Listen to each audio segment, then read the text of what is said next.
सारा दिन सफ़र में रहा, लेकिन बड़ी बड़ी ख़बरें तो मालूम ही हैं। ISPR की प्रेस कॉन्फ्रेंस है, नवाज़ शरीफ साहब वापस आना चाहते हैं और दुबई के बाद वो अपना अबू धाबी जाना चाहते हैं, सऊदी अरब जाना चाहते हैं, और अब ये तय नहीं पाया कि वो कब पाकिस्तान आएंगे। एक ख़्याल ये है, इतला ये है कि वो सऊदी अरब के बाद लंदन चले जाएंगे। ग़ालिबन वो मुस्तक़बिल की तैयारी कर रहे हैं कि माशी बहरान से किस तरह निपटा जाएगा। और कुछ लोगों का ख्याल है कि वो वापस आ जाएंगे पाकिस्तान में। अपने कुछ खैर खाओं से उन्होंने रब्ता किया, उनमें से बाद से मेरी गुफ्तगू हुई है। तो उनमें से एक साहब से उन्होंने कहा कि मैं जब सऊदी अरब में फंसा हुआ था तो आपने लंदन जाने के लिए मेरी रहनुमाई की थी कि क्या उसका तरीका हो सकता है, तो अब भी मेरी रहनुमाई करें। तो उन्होंने उनसे कहा कि देखिए, हुक्मरान का काम आम आदमी की मुश्किलात से निमटना है, और ये नहीं है कि आपको इक़्तिदार मिल जाए तो आप एक बुनियादी बात ही भूल जाएं कि इस कायनात का कोई मालिक व खालिक भी है और एक पत्ता भी उसकी मर्ज़ी के बग़ैर हिलता नहीं है।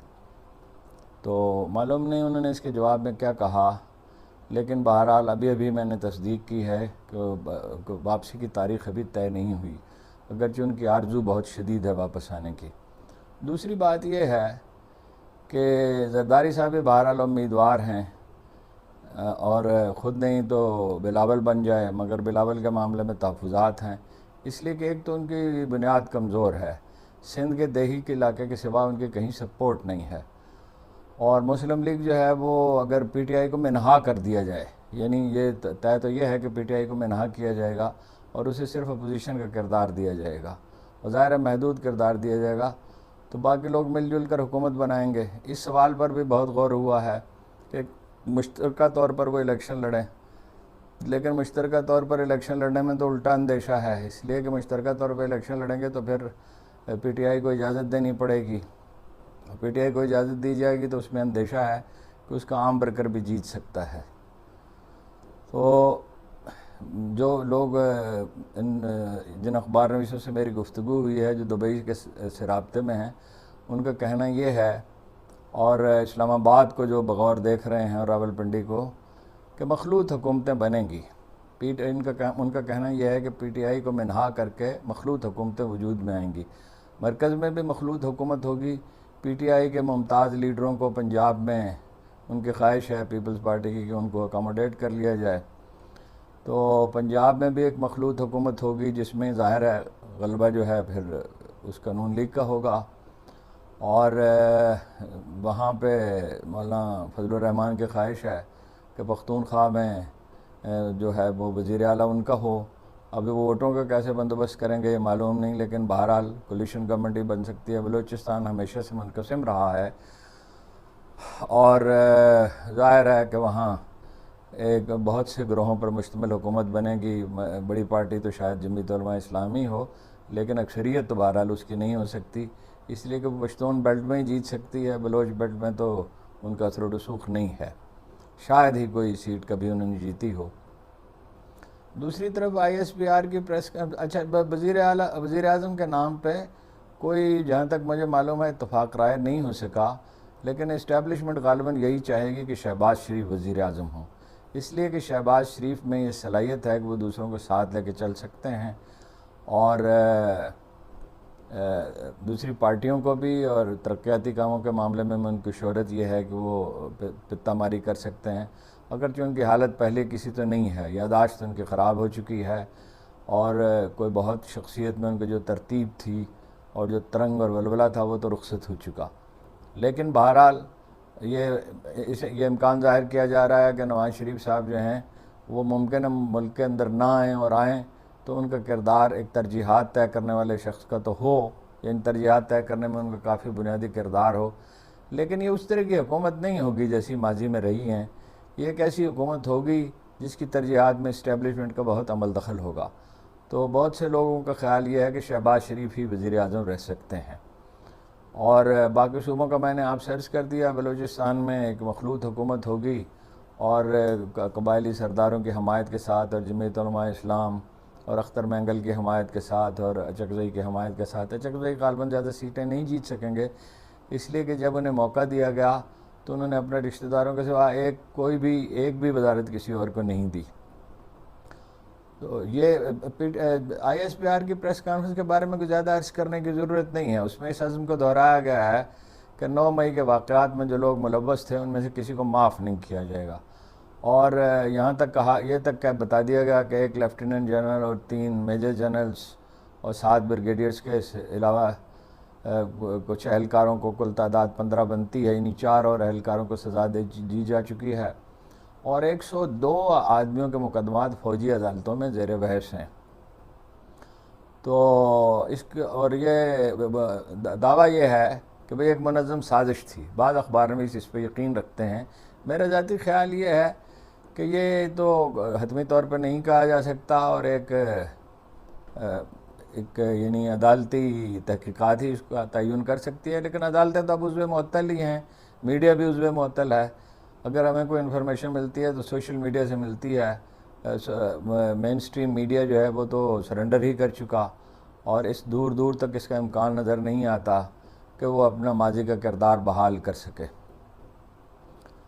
अदालत का हाल मालूम है कि भाई एक जज पे एतराज़ किया गया। वो राना सनाउल्लाह पहले ही कह चुके थे कि एक जज गालबन कम हो जाएगा। उन्होंने तो पहले ही कह दिया था मंसूर शाह साहब ने कि भाई वो अलग होने के लिए तैयार हैं, इसलिए कि जिन लोगों के ख़िलाफ़ वो है केस है उनमें से एक उनके जानने वाले। उस वक्त तो अटार्नी जनरल खामोश रहे, लेकिन कल उन्होंने एतराज़ किया तो वोट के चले गए। ये सुप्रीम कोर्ट में तो जो तकसीम है उस पर कुछ अर्ज़ करने की ज़रूरत नहीं है। तो हम एक ऐसे मुस्तकबिल की तरफ बढ़ रहे हैं जिसमें आज़ादी कम होगी, डिसिप्लिन ज़्यादा होगा। बाद सवालों का जवाब बिल्कुल नहीं मिलता। मसलन ये कि माशी बहाली किस तरह मुमकिन होगी। एक इशारा इसहाक डार साहब ने दिया था कि हमारे पास 1000 अरब के एसेट्स हैं। मैं आज सुराग लगाने की कोशिश करता रहा कि 1000 अरब के एसेट्स क्या हैं।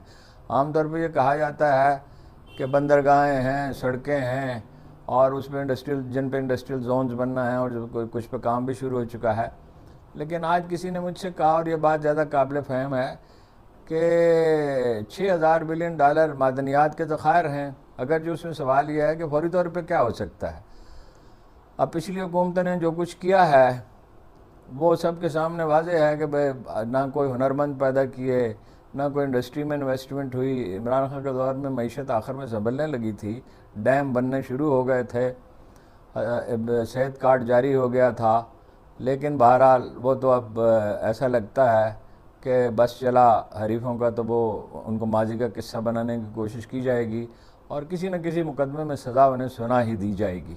उन्हें मोहलत दी गई थी कि ईद तक वो मुल्क से बाहर चले जाएं, लेकिन मुल्क से बाहर जाने वाले तो वो नहीं हैं। खूबी उनकी यही है कि हालात कैसे भी हों वो डट कर खड़े रहते हैं।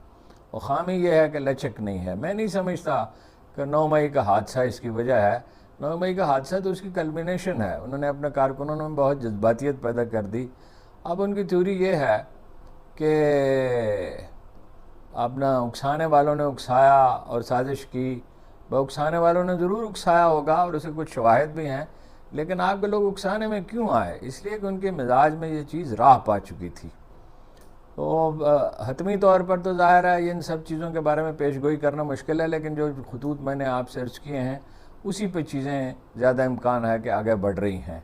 और जैसे जैसे पेशरफ्त होगी तो मैं अर्ज़ करता रहूँगा।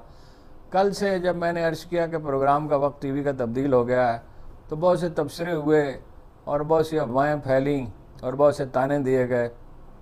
एक हमारे भाई साथी अदनान आदल साहब ने कह दिया गैर सियासी प्रोग्राम होगा। कतन कोई गैर सियासी प्रोग्राम नहीं होगा, लेकिन यह कि वो खालिस सियासी प्रोग्राम नहीं होगा, ब्रॉडर पर्सपेक्टिव में होगा। ज़िंदगी में और बहुत सी चीज़ें अहम हैं। मैं 6-7 साल पहले इस नतीजे पर पहुँच चुका था, कई कालम भी इस पर लिखे कि सिर्फ सियासत के सुधरने से मुल्क नहीं सुधर सकता, बल्कि माशरे की इस्लाह से सियासत सुधरती है। ये ख़ानदानी सियासत 3-3, 4-4 नस्लें जो हैं बीत चुकी हैं। मौलाना मुफ्ती महमूद के साहबजादे और फिर उनके साहबजादे और बादशाह खां और अब्दुल वली खां और असफंजार वली और अहमल वली और अब्दुल समद अचकज़ई और महमूद अचकज़ई।